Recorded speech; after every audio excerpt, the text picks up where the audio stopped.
قبول کر لی۔ وہاں کام کرتے ہوئے انہوں نے John Hopkins University School of Advanced International Studies میں ماسٹر کی ڈگری حاصل کرنے کا فیصلہ کیا، جہاں کیوبا کے جاسوسی کے نیٹ ورک نے ان کی صلاحیتوں کو دریافت کیا اور انہیں بھرتی کرنے کا فیصلہ کیا۔ مسٹر لاپ نے بتایا کہ ان کی صلاحیتوں کو ان کی ایک ہم جماعت مارٹا ریٹا ویلیکیز نے دریافت کیا اور انہیں جانچا پرکھا۔ وہ خود بھی ایک پورٹو ریکن تھی۔ نکاراگوا اور ایل سیلواڈور میں امریکی پالیسی پر اپنے غصے اور عدم اطمینان کا کھول کر اظہار کرتی تھی۔ مارٹا ریٹا نے ان سے دوستی کر لی اور اس طرح انہیں یہ بھی معلوم ہو گیا کہ وہ محکمہ انصاف میں کام کرتی ہیں اور یہ کہ انہیں خفیہ معلومات تک رسائی حاصل تھی۔ چنانچہ چند ماہ بعد مارٹا نے اینا کو ایک سفارتکار سے ملوایا جو اقوام متحدہ میں کیوبا کے مشن میں کام کرتا تھا، اور اس طرح مونٹیز کو کیوبا کے جاسوس کے طور پر بھرتی کیا گیا۔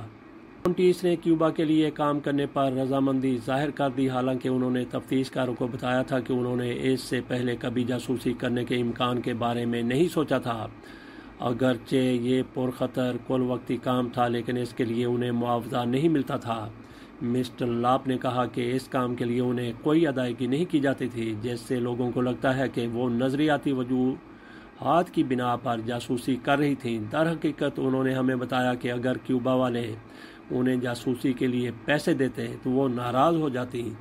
در حقیقت ایک بار پکڑے جانے اور حراست میں لیے جانے کے بعد مونٹیز نے یہ یقین دلایا کہ انہوں نے انصاف کے تقاضے کے تحت ایسا کیا تاکہ کیوبا کے باشندے خود کو امریکی پالیسیوں سے بچا سکیں۔ 2002 میں جب مونٹیز کو عدالت کے سامنے پیش کیا گیا تو انہوں نے کہا، مجھے یقین ہے کہ کیوبا کے متعلق ہماری حکومت کی پالیسی ظالمانہ، غیر منصفانہ اور بہت زیادہ غیر دوستانہ ہے، اور میں نے اخلاقی طور پر خود کو اس کا پابند پایا کہ میں اس جزیرے کی مدد کروں تاکہ وہ ہمارے اقدار اور ہمارے سیاسی نظام کو مسلط کرنے کی ہماری کوششوں سے اپنا دفاع کر سکے۔ واشنگٹن پوسٹ کے حوالے سے CIA کی ایک رپورٹ میں کہا گیا کہ کیوبا کے ایجنٹوں نے ان کی خود پرستی کو ہوا دے کر انہیں بہکایا اور انہیں یہ یقین دلایا کہ ہوانا کو فوری طور پر اس کی مدد کی سخت ضرورت ہے۔ CIA نے کہا کہ ان کے ہینڈلرز نے ان کی غیر رضاکارانہ مدد سے ان کی کمزوریوں کا اندازہ لگا لیا اور ان کی نفسیاتی ضروریات، نظریے اور شخصیت کا فائدہ اٹھا کر انہیں بھرتی کیا اور ہوانا کے لیے کام کرنے کی ترغیب دی۔ دوسروں کے برعکس لاپ کا یہ خیال نہیں کہ مونٹیز نے بائیں بازو کے نظریے اور اپنے ملک کی شدید تردید کی وجہ سے کام کیا۔ مسٹر لاپ نے کہا کہ میرے خیال میں وہ اس وقت ایل سیلواڈور اور نکاراگوا میں جو کچھ امریکی حکومت کر رہی تھی اور کیوبا کے بارے میں اس کی جو پالیسی تھی اس سے بہت ناراض تھی اور بہت زیادہ امریکہ مخالف نظریات کی حامل تھیں۔ میں ان لوگوں سے متفق نہیں ہوں جو یہ کہتے ہیں کہ وہ آئیڈیالوجی سے مغلوب ایک جاسوس تھی۔ وہ آئیڈیلسٹ تھی، لیکن وہ کیوبا نواز سے زیادہ امریکہ مخالف تھی۔ انہوں نے مزید کہا کہ وہ ریگن اس وقت کے امریکی صدر اور ہم جو کچھ کر رہے تھے اس سے بہت زیادہ ناراض تھیں اور وہ واقعی ہمارے ملک سے نفرت کرتی تھی، اور مجھے لگتا ہے کہ وہ آج بھی ہمارے ملک سے نفرت کرتی ہیں۔ تکنیکی طور پر وہ ایک امریکی ہیں، لیکن وہ خود کو پوری دنیا کی شہری سمجھتی ہیں۔ وہ کیوبا کے نظام، سوشلزم اور مارکسزم میں یقین رکھنے والی سے کہیں زیادہ حد تک امریکہ مخالف ہیں۔ 1985 میں مونٹیز نے خفیہ طور پر کیوبا کا اپنا پہلا سفر کیا۔ اس کے بعد انہوں نے اس طرح کے کئی دورے کیے۔ بعد میں وہ دوسروں کو بھی لے جانے لگی، جن میں سے کچھ کے اخراجات تو امریکی حکومت خود ادا کرتی تھی۔ اس دوران وہ دن میں جزیرے پر کیوبا کے امریکی انٹرسٹ سیکشن کے اہلکاروں کے ساتھ ملاقاتیں کرتی اور رات کے وقت کیوبا کے باسز سے ملتی تھی۔ بظاہر یہ کیوبا والے ہی تھے جنہوں نے انہیں DIA میں کام کرنے کے لیے درخواست دینے کی ترغیب دی تاکہ ان کے بڑھتے ہوئے کیریئر سے زیادہ فائدہ اٹھایا جا سکے۔ در حقیقت گرفتاری سے پہلے وہ نیشنل انٹیلیجنس کونسل میں ایک عہدے پر ترقی پانے والی تھی۔ یہ ایسا ادارہ ہے جو CIA کے ڈائریکٹر کو مشورہ دیتا ہے۔ لا بتاتے ہیں کہ مونٹیز ایک بہت اچھی تجزیہ کار تھیں۔ اس کی وجہ سے عملی طور پر واشنگٹن میں انہیں اپنے کیریئر میں فائدہ پہنچ رہا تھا اور ہوانا کو ان کا تعاون مل رہا تھا۔ مسٹر لاپ کہتے ہیں کہ اگر وہ اپنی میز پر گھنٹوں یوں ہی بیٹھ کر گزرنے دیتی تو وہ کوئین آف کیوبا نہ بن پاتی۔ وہ ایک بہت اچھی تجزیہ کار تھی اور جتنا بہتر طور پر وہ اپنا کام کرتی اتنے ہی زیادہ دروازے ان کے لیے کھلتے اور انہیں اتنی ہی زیادہ چیزوں تک رسائی حاصل ہوئی۔ اس لیے اپنی دن کی نوکری میں وہ جتنا اپنی صلاحیت کا مظاہرہ کرتی، رات کی نوکری کے لیے انہیں اتنی ہی زیادہ معلومات حاصل کر سکتی تھیں۔ راز افشا ہونے سے بچنے کے لیے مونٹیس نے جاسوسی کے سب سے محفوظ آلات میں سے ایک استعمال کیا، یعنی انہوں نے اپنی یادداشت پر بھروسہ کیا۔ گھنٹوں گھنٹوں وہ اپنی میز پر بیٹھ کر ان خفیہ معلومات کو پڑھتی اور حفظ کر لیتی، جیسے وہ ہوانا کی دلچسپی کا باعث سمجھتی۔ بعد میں اسے وہ رات کے وقت گھر میں ٹیپ لیپ ٹاپ پر نقل کرتی اور آخر کار انہیں فلاپی ڈسکوں پر منتقل کرتی، جس کے بعد انہیں کیوبا پہنچا دیتی۔ اس طرح انہیں کبھی بھی دفتر سے کوئی کاغذات لے جانے کی ضرورت نہیں پڑی۔ ہر منگل، جمعرات اور سنیچر کو مونٹیس نام نہاد نمبر اسٹیشنوں میں سے ایک کو سننے کے لیے شارٹ ویو ریڈیو کا استعمال کرتی تھی۔ یہ ایک ایسا ریڈیو اسٹیشن تھا جس میں رات 9 بجے اور 10 بجے کے درمیان ایک آواز اس قسم کی باتیں کرتی تھی: اٹینشن اٹینشن 3145۔ ان نمبروں کو ایک کوڈ شیٹ کے ذریعے سمجھنا ہوتا تھا جو کیوبا کے لوگوں نے انہیں دیا تھا، اور یہ ایک ایسے کاغذ پر بنایا جاتا تھا جو پانی میں آسانی سے تحلیل ہو جائے، تاکہ ہنگامی صورتحال میں اس کاغذ کو ٹوائلٹ میں پھینک کر شواہد غائب کر دیے جائیں۔ تاہم اکٹھا کی گئی معلومات فراہم کرتے وقت وہ دن کی روشنی میں اپنے کیوبن رابطے کے ساتھ لنچ پر بھی جاتی تھیں۔ لاپ کہتے ہیں کہ وہ صرف ان کے ساتھ دوپہر کے کھانے پر جاتی اور انہیں فلاپی ڈسک سونپ دیتی۔ یہ کافی آسان تھا، کوئی خفیہ چھپانے کی جگہ نہیں، کوئی برش پاس نہیں، یعنی اشیاء کے تبادلے کے لیے مختصر جسمانی رابطہ، کوئی جدید ترین جاسوسی تکنیک نہیں، یہ صرف ایک ہسپانوی مرد اور عورت کی ملاقات تھی جو اتوار کی دوپہر ایک چینی ریستوران میں دیر تک کھانا کھایا کرتے تھے۔ فوری معاملات کے لیے مونٹیس عوامی فون بوتھ سے اپنے کیوبا کے رابطہ کاروں کے پیجر یا پیجر نمبروں پر کال کرتی۔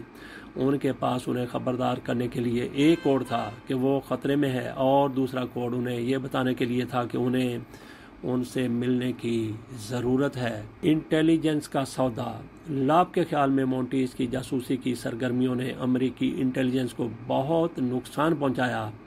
وہ بتاتے ہیں کہ ہر ایک فرد جسے وہ جانتی تھیں اور جو امریکی حکومت کے لیے کھلے طور پر یا چھپ کر کام کرتے تھے، انہیں ہوانا پہلے ہی جانتا تھا، اور کیوبا کے لوگ اپنے جزیرے پر کام کرنے والے ہر ایک امریکی حکومت کے ایجنٹ کو جانتے تھے۔ انہوں نے مزید بتایا کہ انہوں نے بڑی مقدار میں خفیہ معلومات سے سمجھوتا کیا جو ہمیں ان کے کمپیوٹر سے ملی۔ انہوں نے 4 امریکی انٹیلیجنس ایجنٹوں کی بھی نشاندہی کی جو کیوبا میں خفیہ طور پر دوسری ایجنسیوں کے حصے کے طور پر کام کرنے گئے تھے اور دوسرے نام استعمال کر رہے تھے۔ تاہم مسٹر لاپ کا خیال ہے کہ شاید ان کی وجہ سے سب سے بڑا نقصان کیوبا کو ایک انتہائی حساس سیٹلائٹ پروگرام کے بارے میں معلومات کی منتقلی کے تھا۔ اس کا تعلق نیشنل ریکگنیشن آفس سے تھا، اور یہ اتنا خفیہ تھا کہ اسے عوام میں جانے سے روکنے کے لیے عدالت میں مونٹیس کے خلاف اسے فرد جرم میں بھی شامل نہیں کیا جا سکا۔ سابق FBI ایجنٹ کا یہ بھی ماننا ہے کہ ممکنہ طور پر مونٹیس کا ایل سلواڈور میں گرین بیرٹ امریکی مسلح افواج میں اسپیشل فورس ایجنٹ کے قتل میں کوئی کردار ہو۔ انہوں نے کہا، ہم اسے ثابت نہیں کر سکتے، لیکن مجھے پختہ یقین ہے کہ اس نے شاید کیوبا کے باشندوں کو اس بارے میں مطلع کیا کہ وہ کون تھا، وہ کہاں تھا، وہ کیا کر رہا تھا اور اس کا مشن کیا تھا۔ میں جاننا چاہتا ہوں کہ اس نے ہمیں اس مفروضے کے بارے میں جو بتایا، اس سے یہ لگتا ہے کہ اسے اس بات کی واقعی کوئی پرواہ نہیں تھی کہ آیا وہ اس کے نتیجے میں مر گیا۔ مسٹر لاپ نے مزید کہا کہ میں یہ ثابت نہیں کر سکتا، لیکن مجھے لگتا ہے کہ اس کے ہاتھ خون میں رنگے ہوئے ہیں۔ ایک اور متنازع واقعہ جس میں مونٹیس نے حصہ لیا وہ اس وقت پیش آیا جب فروری 1996 میں کیوبا کے جنگی طیاروں نے ہرمانوس ریسکیٹ نامی تنظیم سے تعلق رکھنے والے 2 طیارے مار گرائے۔ یہ طیارے کیوبا کے جزیرے سے رافٹ پر فرار ہونے والے کیوبا کے باشندوں کی مدد کے لیے وقف تھے اور اس کے نتیجے میں 4 افراد اپنی جان سے گئے۔ اس وقت مونٹیس اس بحران کے سلسلے میں امریکی حکومت کی رسپانس ٹیم میں شریک تھی اور اسی کے ساتھ وہ کیوبا کی حکومت کے ساتھ تعاون کرنے میں بھی بہت سرگرم تھی۔ مسٹر لاپ کا کہنا ہے کہ اگلی رات پینٹاگون سے واپس آنے کے بعد انہوں نے کیوبا کے لوگوں سے ملاقات کی اور انہیں بتایا کہ ہم کس طرح سے کام کر رہے ہیں اور وہ ان سے ہر رات ملتی رہی جب تک انہوں نے 4 امریکی شہریوں کو ہلاک نہیں کر دیا۔ یہاں میں یہ بھی نہیں کہہ رہا ہوں کہ انہوں نے ٹریگر دبائے یا اور 4 امریکی مارے گئے، لیکن وہ ان لوگوں کے ساتھ ضرور بیٹھی تھیں جنہوں نے ایسا کیا۔ یہ لوگ حکومت اور انٹیلیجنس سروسز کے تھے جنہوں نے اسے انجام دینے میں مدد کی، اور مونٹیس انہیں یہ بتا کر ان کے ساتھ تعاون کیا کہ امریکہ کا اس پر کیسا رد عمل ہوگا۔ یہ خوفناک تھا۔ حیرت انگیز طور پر گرفتاری سے پہلے مونٹیس کی ترقی ایک ایسے عہدے پر ہونے والی تھی جہاں وہ امریکہ کو بہت زیادہ نقصان پہنچا سکتی تھی، کیونکہ انہیں افغانستان میں جنگ کے لیے امریکی فوجی منصوبوں تک رسائی حاصل ہونے والی تھی۔ کوئی تجزیہ کاروں کے مطابق اس کے بعد کیوبا کی حکومت کو بہت قیمتی معلومات فراہم ہوتی جو وہ طالبان یا افغان حکومت کو فراہم کر سکتی تھی۔ اسے جس چیز نے روکا وہ یہ تھا کہ اس وقت مونٹیس کے خلاف تحقیقات 11 ماہ سے جاری تھیں اور 11 ستمبر کے حملوں کے بعد بڑے خطرات سے بچنے کے لیے ان کی گرفتاری میں تیزی لانے کا فیصلہ کیا گیا تھا۔ ایک بار حراست میں لیے جانے کے بعد 21 ستمبر 2001 کو مونٹیس نے امریکی حکام کے ساتھ ایک معاہدے پر بات چیت کی جس میں وہ تفتیش کاروں کے ساتھ اس شرط پر مکمل تعاون کرنے کے لیے تیار تھی کہ انہیں 25 سال سے زیادہ قید کی سزا نہیں دی جائے گی۔ اس مکمل تعاون کے نتیجے میں پوچھ گچھ کا ایک سلسلہ شروع ہوا جس میں مونٹیس سے FBI کو مطلوبہ تمام تفصیلات حاصل کرنے کے لیے 7 ماہ تک ہفتے میں 2 یا 3 بار مونٹیس سے پوچھ گچھ کرتے رہے۔ لاپ کا خیال ہے کہ اس معاہدے نے حقیقت میں ایک کردار ادا کیا جس کی وجہ سے ہوانا بظاہر ان کی رہائی میں زیادہ دلچسپی نہیں دکھائی۔ انہوں نے کہا میرا خیال ہے کہ وہ اس جرم کا اعتراف کرنے اور پھر مکمل جرح کے لیے امریکی حکومت کے سامنے بیٹھنے کے بارے میں زیادہ پرجوش نہیں تھے۔ مجھے یہ احساس ہے کہ جب انہوں نے بات کی تو انہوں نے کیوبا کو زیادہ نقصان پہنچایا۔ مجھے حیرت نہیں ہوگی اگر کیوبا والے اس پر تھوڑا سا غصہ ہوں۔ اگر ایسا ہے تو اینا مونٹیس کو نہ ہی کیوبا والے اور نہ ہی امریکہ والے دا کوئین آف کیوبا تصور کریں گے۔